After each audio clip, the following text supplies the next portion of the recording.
10 marca 1959 roku, 53 lata temu, doszło do ostatniego zrywu społeczeństwa tybetańskiego w obronie niepodległości Tybetu.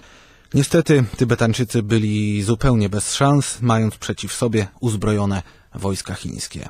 Ta sytuacja zmusiła 14 Dalajlamę do ucieczki z kraju i szukania schronienia w Indiach, dokąd w ślad za nim udają się również tysiące jego rodaków. Ze zdobytych przez tybetańskich bojowników tajnych dokumentów wynika, że w samej Lasie i jej okolicach zlikwidowano 87 tysięcy Tybetańczyków. Od tamtej pory Pekin konsekwentnie zaostrza politykę w Tybecie, mnożąc restrykcje i potęgując represje, a przy okazji obracając rdzennych mieszkańców w marginalizowaną i jawnie dyskryminowaną mniejszość. W ciągu 50 lat zginęła 1/6 narodu tybetańskiego. Codziennie ktoś ginie lub znika bez śladu po aresztowaniu przez chińską milicję. Do tego od 2008 roku podpaliło się 23 Tybetańczyków. To chyba najstraszniejsza forma protestu, ale zarazem najbardziej dramatyczna i pełna desperacji.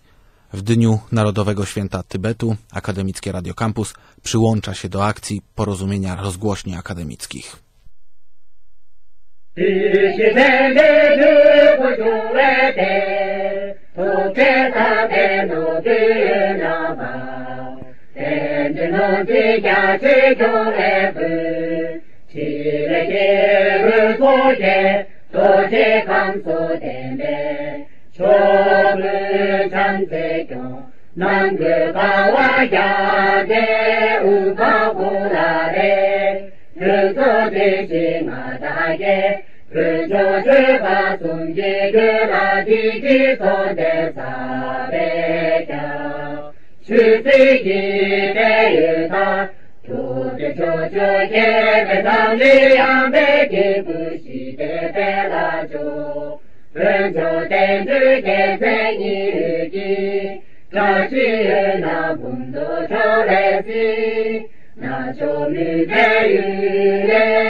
My name is Chudup, and I'm doing my master in Punjab University in India, and I'm here as an external corporation under Erasmus Mundus program, and doing my master in political science, of course, in Warsaw University.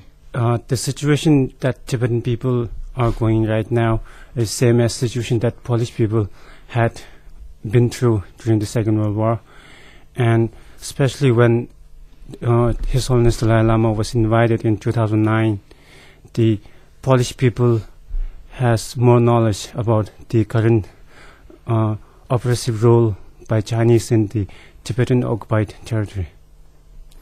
And I think as the world is getting smaller, the people are very much aware about the situation in Tibet right now. But one important thing we must keep in our mind is the Tibet cause is not only for Tibetans. It is actually a struggle of non-violence against authoritarian regime. And Polish people know it very well through their solidarity movement in 1980s. They have proved it against the communist Russia, and we need their solidarity in our struggle right now. The economics is more important, and we see that all the leaders of the world are succumb to the Chinese leader. However, if we look at the future of the world, Tibet being the third pole, we have North Pole and South Pole. Tibetan Plateau is the highest plateau in the world, and all the 6 major rivers in Asia has source in Tibet.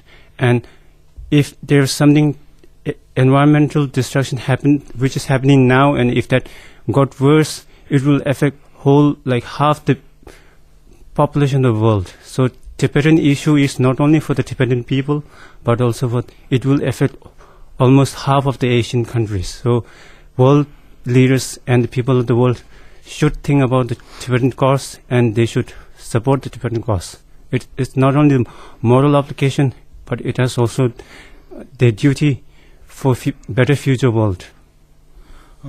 As right now the Europe is facing one of the biggest economic crisis, and of course they need an investment from China. But one thing we should also know about is, for China it's a zero-sum game to invest in Europe, because Europe and China are the biggest trading partners, and if Europe goes down, it will affect China too. So it's a high time that we should actually prioritize human values before these economic transactions, and should not undermine our own sovereignty by complying under the pressure from China.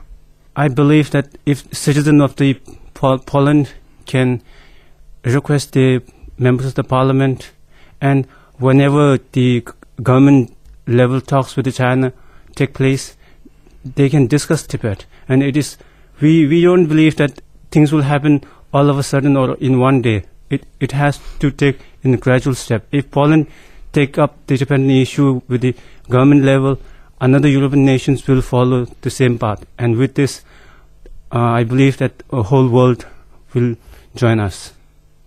On 10 March 2012, all the Tibetan people in the free world and Tibetan supporters are commemorating 53rd Tibetan Uprising Day, and this is one of the historic day in Tibetan history where Tibetan people revolt against the Chinese occupation.